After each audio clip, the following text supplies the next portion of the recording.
Genitiv og possessive pronomer. Genitiv. Genitiv udtrykker ejendoms- eller tilhørsforhold.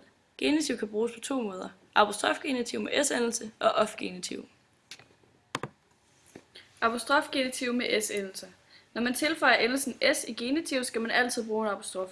Grunden til, at man bruger en apostrof, er for at skelne mellem flertal og ejefald. Ord, der i forvejen ikke ender på s, afsluttes med apostrof s. Eksempel Simon's hat. Ord, der i forvejen ender på s eller en s-lyd, tilføjes da kun apostrofen. Eksempel Jonas' hat. Ja, så er der eksempler på apostrof genitiv. Det første lyder: Yesterday I walked around in Simon's garden. Today I am eating Laura's food for lunch. Der bruger man apostrof før s'et, fordi at de ikke oprindeligt har s i deres navn i slutningen. Ja, i endelsen på deres navn lyder det. Og de andre eksempler lyder: All the girls' cars were pink, and all the students' teeth are yellow because they drink too much coffee.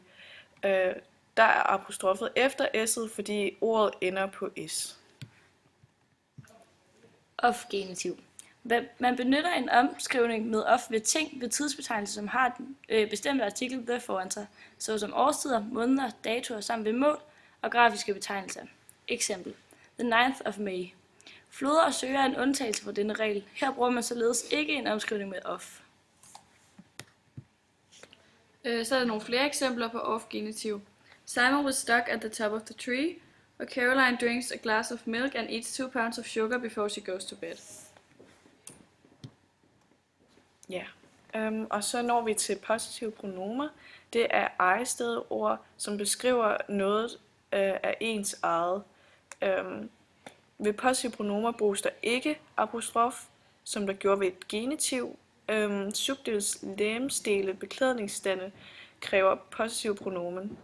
For eksempel: He had his hands in his pocket. Og objektets legemsdele beklædningsstande kræver bestemt artikel, som for eksempel: He hit him in the face. Ja, og så er der både en kort og en lang form, og her har vi så lavet et skema over den korte form, hvor at det skal være foran substantivet, og her kan det stå alene. Den korte form bruger man altså, når det possessive pronomen fungerer som et bestemmelsesord for et substantiv og står foran substantivet. For eksempel: My dog is black and white. Og den lange form, det bruger man, når possessive pronomer står alene, altså når der ikke følger et substantiv efter det possessive pronomen. Og eksemplet, det er The pretty horse is mine. Ja, og det var det, vi havde fra genitiv og possessive pronomen.